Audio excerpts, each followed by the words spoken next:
grateful, God, that two friends of mine told me that they were coming tonight, and they are people of their word. And I salute them for that tonight. Principal Lawrence, it's good to see you in the house of the Lord.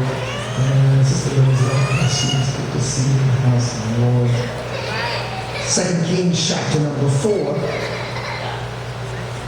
And I'll begin reading at verse number 1. If you have the word, just say, I have the word. I have the word. Now there cried a certain woman of the wives of the sons of the prophets unto Elisha, saying, Thy servant, my husband, is dead. Thou knowest that thy servant did fear the Lord. The creditors come to take unto him my 2 sons to be bondmen. And Elisha said unto her, What shall I do for thee? Tell me, what hast thou in the house?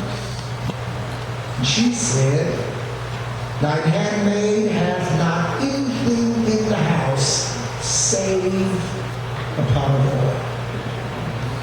Then he said, Go, borrow thee vessels abroad of thy neighbors, even empty vessels, borrow not a few.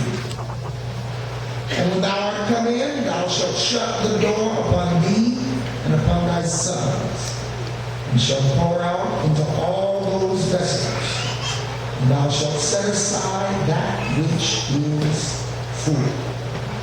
So she went from him, and shut the door upon her and upon her sons, who brought the vessels to her, and she poured out. For a few moments after the word of the Lord, I'd like to minister to you from this subject, borrow a bucket. Help me preach. Tell somebody, borrow a bucket. You don't want me to preach me. I don't need you to talk to me. I need you to be a little stronger than that.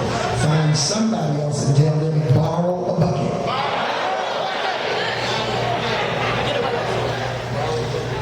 The word of the Lord is ministered out of the book of the Kings. The book of the Kings is found in the Old Testament. It has within it understandings of the will of God concerning God's leadership. God makes choice. God chooses. God is He who knows everything. So there's nothing that surprises God. I listen to people sometimes, people say stuff, Bishop Kirkwood, I heard people say that God's waiting to see what you're going to do. Johnson, I heard people say that, and it sounds good from a humanistic perspective. But God is never waiting to see what you're going to do. God is not reactionary. He's not reactive. God is proactive. God knows what's coming before you know what's coming. According to the scripture, He knows the thoughts and the intents of your heart, even before you think them. So no such thing as God's waiting to see what you're going to do. God is waiting for you to find out what you're going to do. For many of us make statements, we brag, we boast, we say things when we're not in situations, what we would do if we got in the situation. Some people say, I would never. I wish you would. I wish you would. I wish you would. I wish you would. Oh, I didn't let somebody do that to me. Oh, I guess. I double dare. They better be glad that's not me. And I find out most of the people that do most of that bragging, when that circumstance arises, they were very individual to cower down. They're very individual. And then there's people who talk a whole lot when nothing's going on, when something jump off, hey, the first one was the wrong. People who's got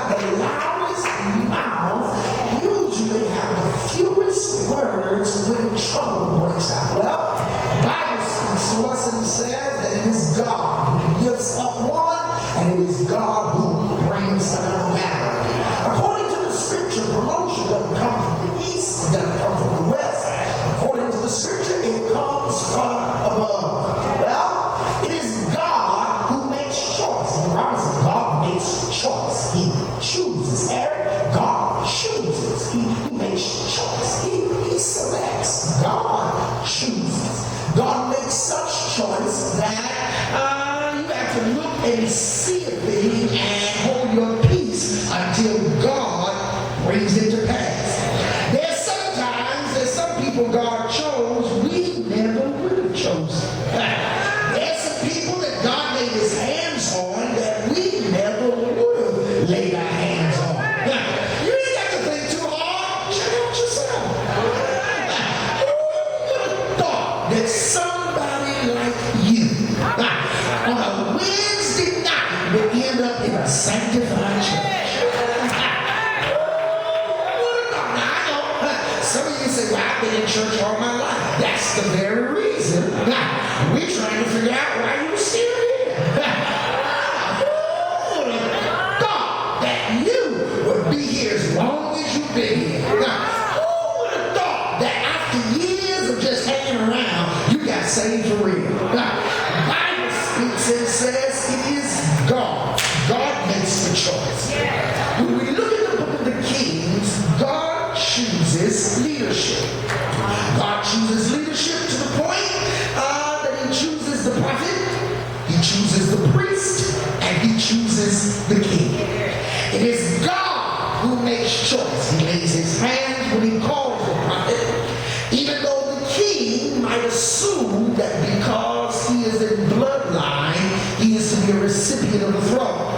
There are times that people got to the throne thinking they were next in line, and God skipped over 4 people.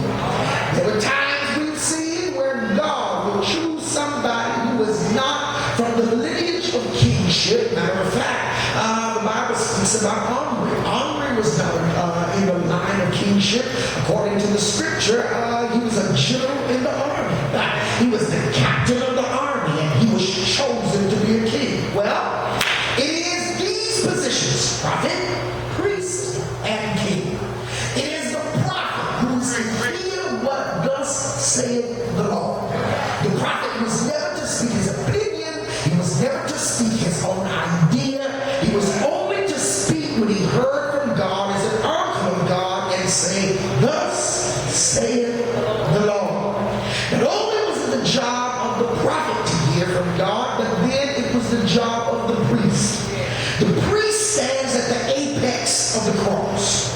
The priest is the epitome of 2 relationships. He's got a vertical relationship with God, and he's got a horizontal relationship with people. He's got a relationship with people because he was chosen from amongst the people.